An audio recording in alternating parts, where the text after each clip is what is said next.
আমি এখন উপস্থিত হয়েছি ঝিনাইদহ জেলার শোলকোপা উপজেলায় ঝাউদিয়া গ্রামে গ্রামপুঞ্জে। হ্যাঁ প্রিয় দর্শক শ্রোতা, এখানকার স্থানীয় লোকজন একে আবাসন বলে থাকে।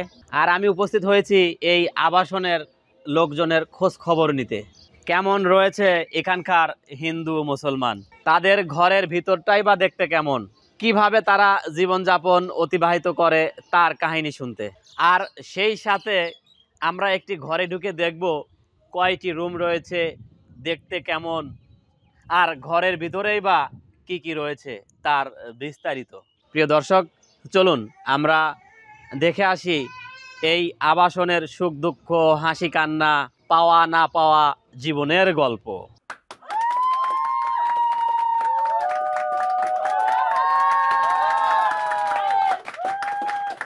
এই গুচ্ছগ্রাম সাবেক প্রধানমন্ত্রী শেখ হাসিনার উপহার।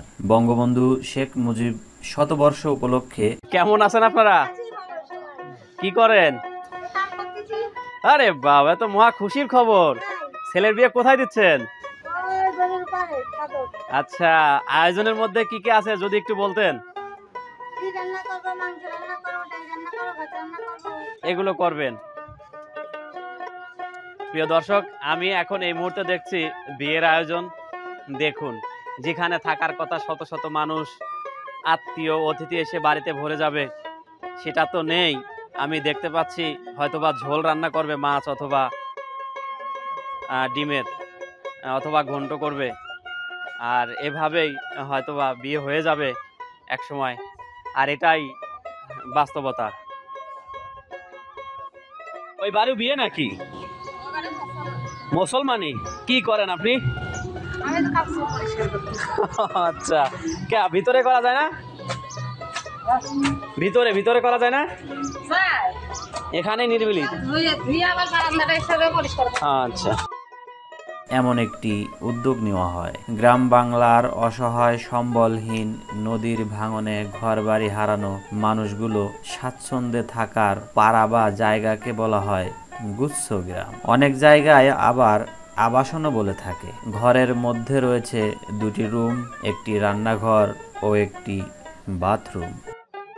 প্রিয় বন্ধুরা, জীবন মানে কি? জীবন মানেই সংগ্রাম। জীবন মানেই পাওয়ার চেয়ে না পাওয়ার বেদনাটাই বেশি।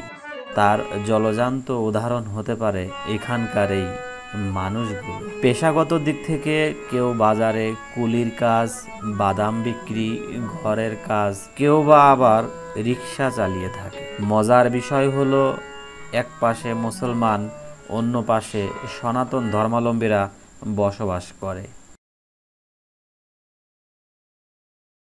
কখনো ঝগড়া মারামারি করতে শুনিনি আমি। সেই হিসেবে প্রশংসার দাবি রাখে এখানকার বাসিন্দারা। সুযোগ সুবিধার মধ্যে বিদ্যুৎ রয়েছে, তবে বিদ্যুতের লাইনের বেহাল দশা। অনেকেই জানালো তাদের দুঃখের কথা। প্রিয় দর্শক, জীবন সবারই পুষ্পসজ্জা হয় না, তার বাস্তব উদাহরণ হতে পারে এখানকার এই জনবসতি। প্রিয় বন্ধুরা, আপনারা যদি এর থেকে ভালো পজিশনে থাকেন কিংবা ভালো পর্যায়ে থাকেন, তাহলে মনে দুঃখ করার মতো কিছুই নেই।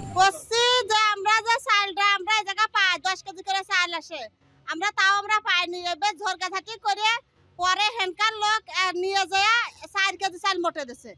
মোটে দেওয়ার পর তাও সে আনিয়েছে ওই চালকে মানুষের দেয় নাকি? তা আমার কথা যাই দুঃখ কম বেশি যাই দুঃখ দিল, সবাই যদি 5 কেজি 10 কেজি আমরা পাবো না কে? আমরাও গরিব মানুষ, আমরা তো আর বড় লোক না। আমরা আশ্রয় কেন্দ্রে থাই যাতে যে কোনো পাই, আমরা তো তা পাইনি। আবার কোনো কিছু টাকা পয়সা কত অনুদান আসে রোজা রমজান মাসে, আমরা তাও পাইনি। মনে যদি কখনো দুঃখ চলে আসে কিংবা উপর অলার কাছে যদি নালিশ দিতে হয়, তাহলে আমি আপনাদের অনুরোধ করব, ঘুরে আসুন, দেখে আসুন এখানকার এই জনবসতিগুলোর জীবন ইতিহাস।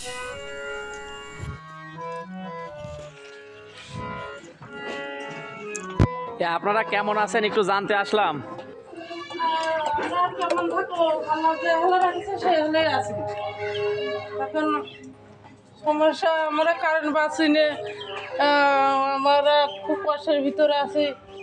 তারপরে আমাদের রাস্তাঘাট হচ্ছে না, বুঝছেন, রাস্তা হচ্ছে না, আমরা এই সমস্যার ভিতরে আছি। যা আসে অনুদান সরকার দেয় আমরা সেটা পাই না, আমাকে দেখাই আর একজন রাখায়, এরকম।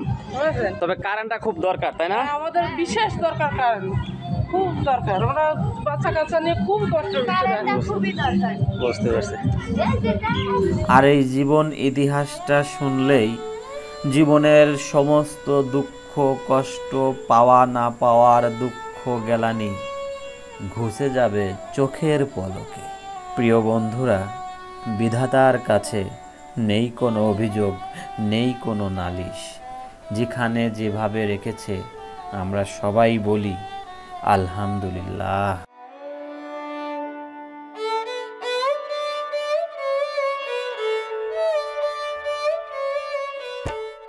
ভিডিওর শেষে এখানকার এই গ্রামপুঞ্জের বাসিন্দাদের জন্য থাকলো আমার বুক ভরা ভালোবাসা।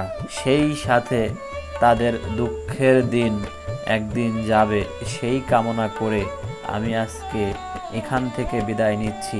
সবাই ভালো থাকুন, সুস্থ থাকুন। দেখা হবে পরবর্তীতে নতুন কোনো আরেকটি ভিডিওতে। খোদা হাফেজ।